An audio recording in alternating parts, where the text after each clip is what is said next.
이 시간 하나님께서 저희에게 주신 말씀은 신약 성경 베드로전서 2장 18절로 25절까지입니다. 신약 성경 379페이지 베드로전서 2장 18절로 25절까지입니다. 다 함께 한 목소리로 뜻을 잘 생각하시면서 함께 봉독하십니다. 시작.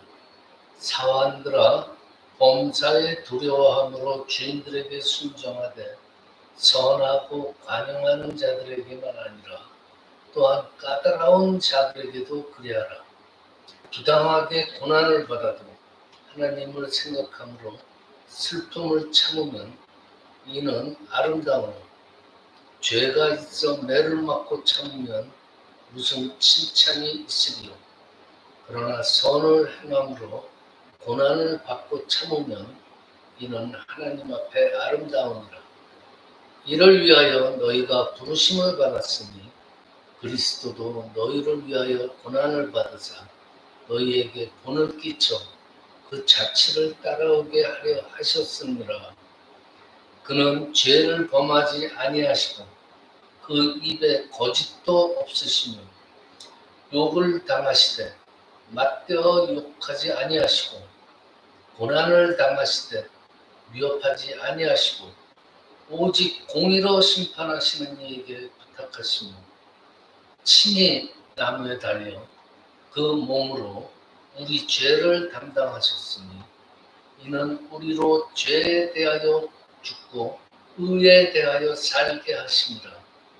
그가 채찍에 맞음으로 너희는 나음을 얻었나니 너희가 전에는 양과 같이 길을 잃었더니 이제는 너의 영혼의 목자와 감독 되신 이에게 돌아왔느니라. 아멘. 네, 오늘 말씀의 주제는 주님, 예수님 마음을 가지고 살아가기. 주님의 마음으로 살기. 우선 오늘은 봉독하실 그 본문 말씀의 배경을 한번 봅시다. 이 베드로전서는요, 사도 베드로가 당시의 박해와 핍박 때문에 여러 지역으로 흩어졌어요. 그리스도인들. 그 그리스도인들에게 보낸 첫 번째 편지예요. 베드로전서. 그 당시에는 유대인들의 박해가 엄청나게 심각했어요. 로마 황제를 경배하라. 그런 식으로 박해를 하고 로마 황제를 의대하라. 그리고 유대인들이 또 그리스도인들을 박해하죠. 그래가지고 그 박해를 견디다 못해가지고 여기저기로 막 흩어져요. 그 시련과 환난 속에 있는 그리스도인들을 이 베드로 사도가 위로하고 격려하고 또 용기를 갖도록 보낸 편지 내용입니다. 그 중에서도 이제 오늘 본문 말씀은 믿지 않는 주인을 상전을 둔 믿는 종들에게 주는 내용의 글이에요.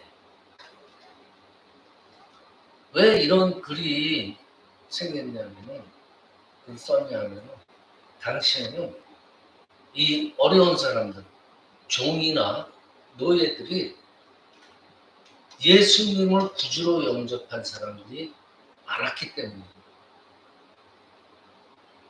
그렇기 때문에 그 많은 핍박받는 그리스도인들한테 보낸 위로의 편지죠. 격려의 편지. 근데 문제가 뭐냐면 이 믿지 않는 상전, 주인을 둔 이 종이나 노예들이 예수님께서 말하는 자유, 이 자유를 잘못 해석하는 거예요. 예수님은 영적으로 정신적인 자유를 얘기하는데 이 종들이나 어른애들은 물리적으로 자기가 자유롭게 되는 것을 생각하는 거예요. 그러니까 이 상전들하고 마찰이 자꾸만 생기는 거예요. 자기가 예수님 말씀을 들었을 때는 내가 저 못된 상전, 저 못된 주인하고 내가 자유스러워져야 됩니다. 물리적으로 자유스러우려고. 그게 돼요? 안 되지. 주인들이 가만히 있어요. 그러니까 자꾸만 트러블이 생기는 거예요.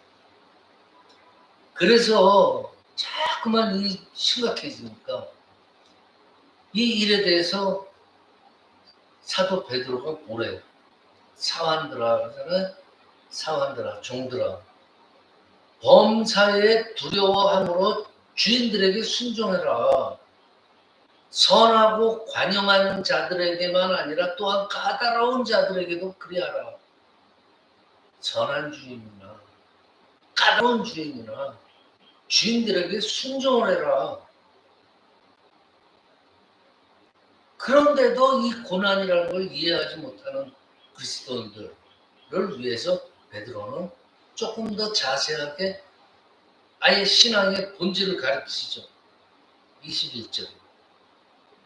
이를 위하여 너희가 부름을 받았으니 그리스도도 너희를 위하여 고난을 받으사 너희에게 본을 끼쳐서 그 자취를 따라오게 하려 하심이라 그래요. 사실 이 말씀이 오늘 본문 말씀의 핵심입니다. 그 자취를 따라오게 하려 하자느니라. 그 이후의 말씀은 우리의 영적인 모델이 되잖아요, 예수님. 그 예수님의 삶을 설명하는 내용이에요. 그리고 이제 마지막 25절.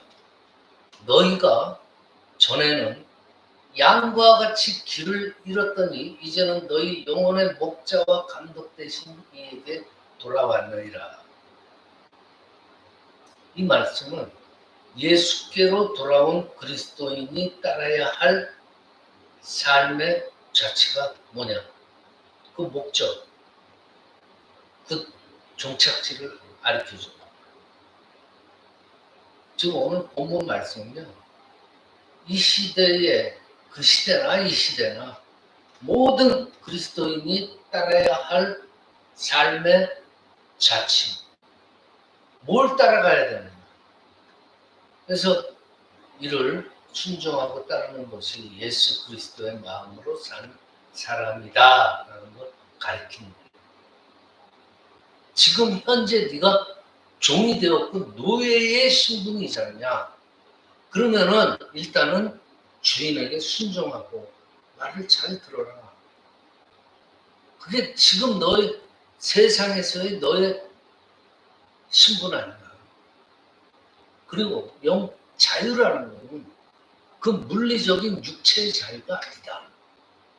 예수님의 가르침을 이해하고 예수님의 삶을 깨닫고 그 예수님의 마음으로 가지고 이 세상을 살아가는 것이 그리스도인의 정체성이다. 그걸 말씀하는 거예요. 지금 이 시대도 마찬가지예요. 여러분들 화장실에 가거나 저는 자주 가요. 화장실에 가거나 어떤 시설들에 이렇게 가끔 붙어있는 글이 있잖아요. 아름다운 사람은 머문 자리도 아름답습니다. 그런 걸 자주 보는데 우리 그리스도인들이 머문 자리에는 뭐가 있어요? 예수 그리스도의 향기가 남아있어야죠. 그러려면 어떻게 해요? 항상 예수님을 생각하고 진실하고 겸손하게 살기를 힘쓰는 것이 바로 예수님의 마음으로 사는 삶을 살 수 있다는 얘기예요. 왜 그 예수님의 향기가 나야 될 거 아니에요? 내가 머문 자리 예수님의 향기가 나야 돼. 사도 베드로는요, 예수 그리스도의 마음으로 산다. 이거를 오늘 본문 18절, 21절 표현합니다. 그 18절부터 21절까지 말씀처럼 뭐라고 그래요? 자취를 따라오게 하려 하셨느니라. 너희에게 본을 끼쳐서. 예수님이 나를 따라오게 만들려니까 그 고난 다 당하신 거예요. 그래서 그 본을 우리에게 보이시고. 그래서 예수님의 마음으로 산다는 것은 예수께서 걸어가신 그 생애의 자취를 우리도 따라가는 삶. 그걸 해야지 예수님 마음을 가지고 살 수 있다. 그런 내용을 오늘 본문 내용입니다. 요한복음 14장 2절부터 6절을 한번 볼게요. 내 아버지 집에 거할 곳이 많도다. 그렇지 않으면 너희에게 일렀느니라. 내가 너희를 위하여 거처를 예비하러 가노니 가서 너희를 위하여 거처를 예비하며 내가 다시 와서 너희를 내게로 영접하여 나 있는 곳에 너희도 있게 하리라. 내가 어디로 가든지 그 길을 너희가 알리라. 도마가 이르되 주여 주께서 어디로 가시는지 우리가 알지 못하거늘 그 길을 어찌 알겠사옵나이까. 예수께서 이르시되 내가 곧 길이요 진리요 생명이니 나로 말미암지 않고는 아버지께로 올 자가 없느니라. 요한복음 이 9절에서도 얘기했듯이 예수님의 마음을 가지고 이 세상에서 세상의 모든 일을 이기면서 살아가야 되지만 결국은 궁극적으로 아버지 하나님께 천국으로 우리가 가려면은 예수님을 거치지 않고는 갈 수가 없느니라. 분명히 선언을 하세요. 나로 말미암지 않고는 아버지께로 올 자가 없느니라 그래요.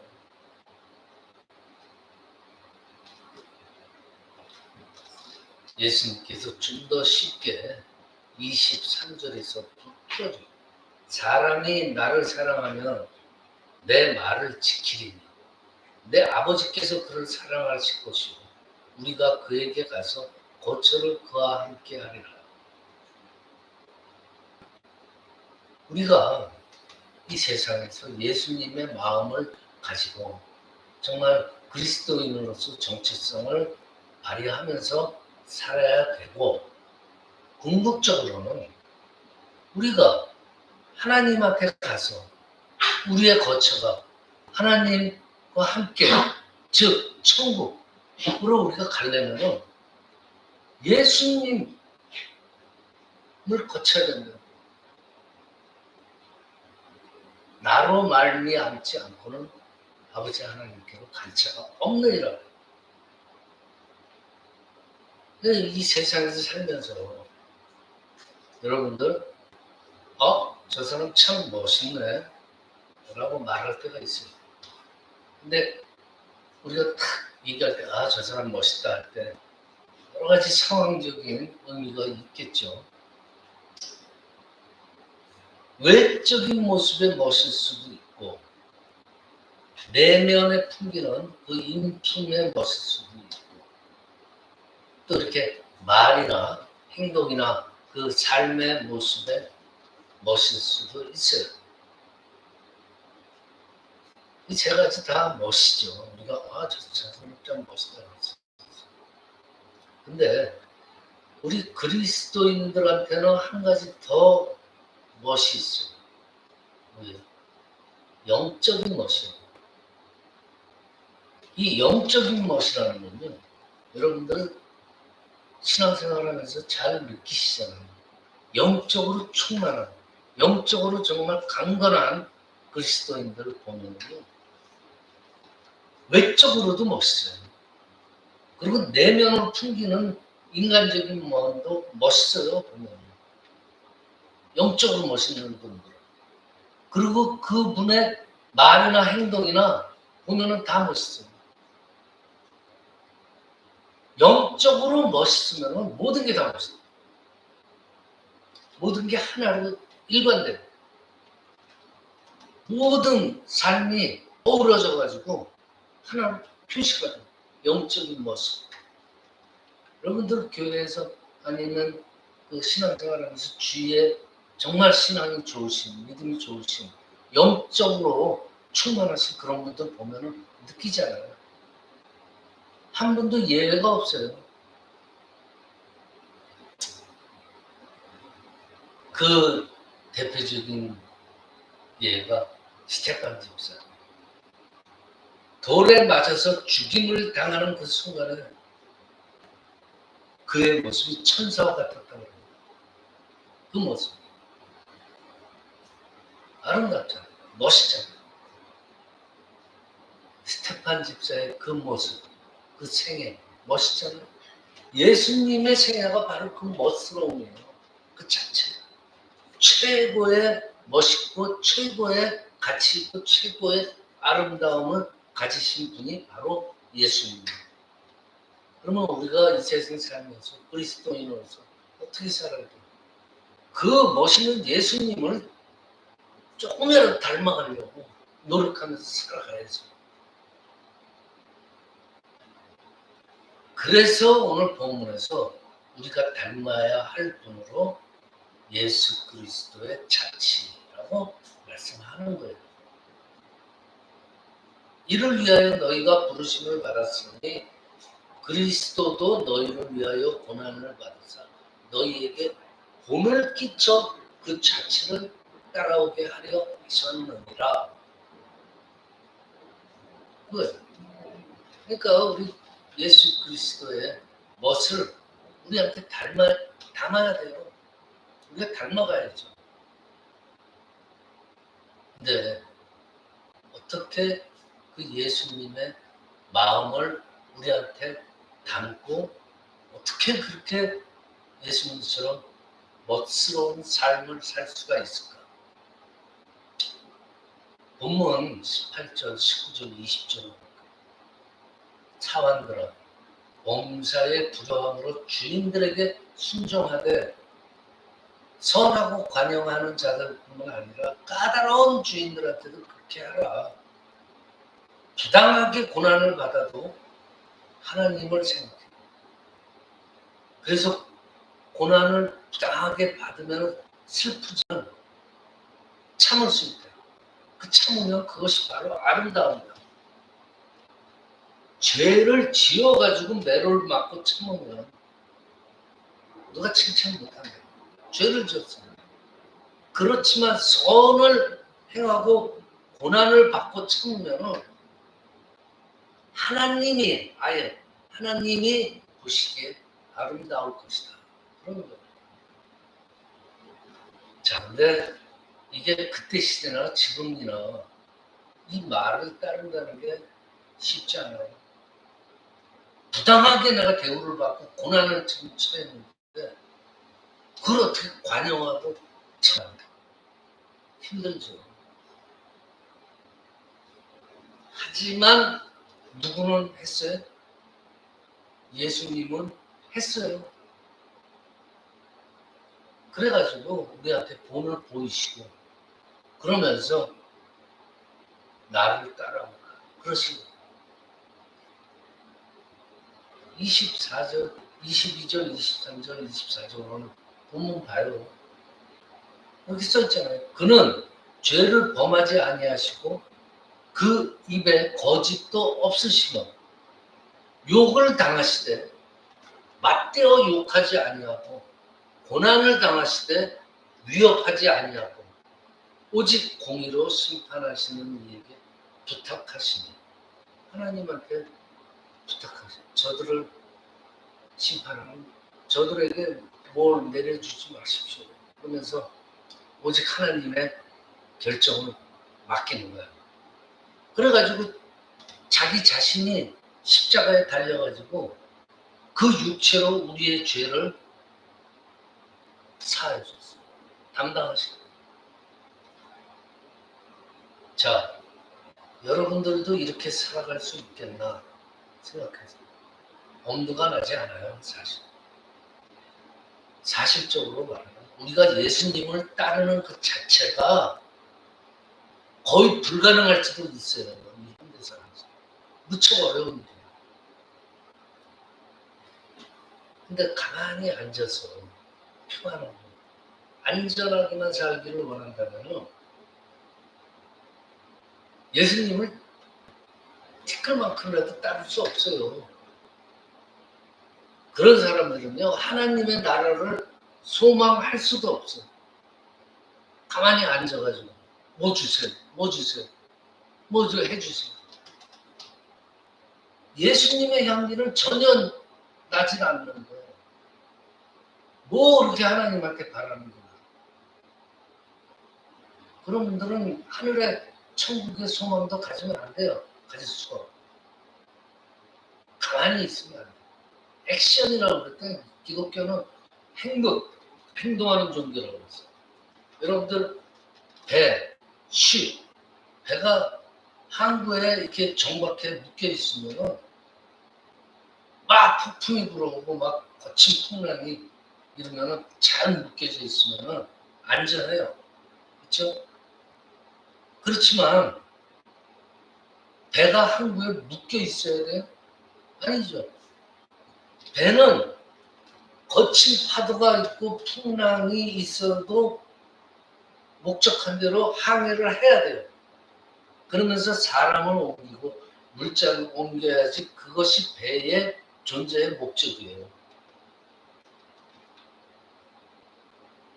여러분들 등불이라는 거, 이 라이트, 등불은 밝은 대낮에는 필요가 없어요. 쓸모가 없어요.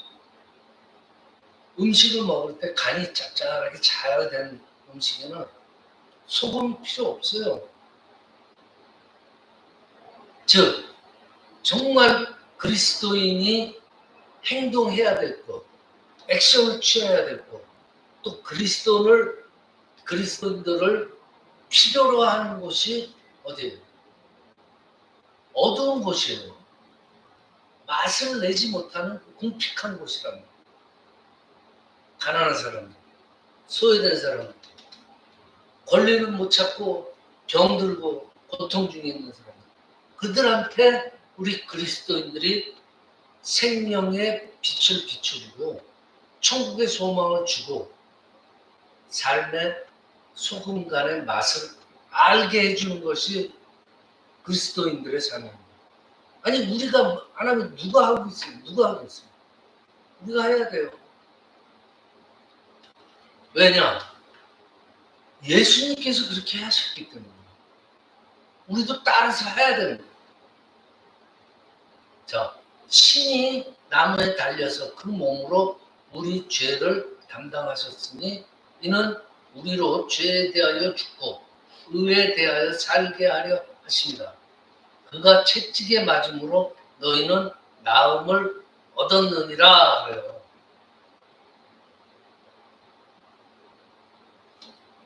예수님의 마음을 닮아가는 멋스러운 그러한 삶을 이루는 길은 오늘의 포인트는 예수께서 우리에게 본으로 남기신 그 예수님의 삶의 길을 따라가는 거예요. 우리도. 그렇게 살려면 하나님께서 정말 나한테 은사를 주셨어요. 각자 다 은사가 있어요. 그 은사 또 나한테 주신 모든 것의 그 뜻을 깨달아야 돼요. 그냥 맹숭맹숭 아무 생각 없이 살면 안 돼요. 그리고 정말 성실하고 진실되게 나한테 주신 그 아름다운 멋스러운 삶을 최선으로 진실로 아름답고 멋지게 살아가야 됩니다. 아까 말씀드렸지만 그리스도인은 외적인 것도 중요해요. 깔끔하고 행동도 잘해야 되고 언어도 잘 써야 되고 그런 것도 중요하지만은 내면의 몇, 즉 영적인 멋, 스피리추얼 멋, 영적인 아름다운 삶, 이게 그리스도인들의 최상의 멋이에요. 영적으로 멋있어지면요 모든 게 다 멋있어져요. 말씀 마칩니다. 예수님께서 본으로 남기신 삶을 깊이 생각하면서 이 시대에 나의 삶에 접목을 하는 거예요.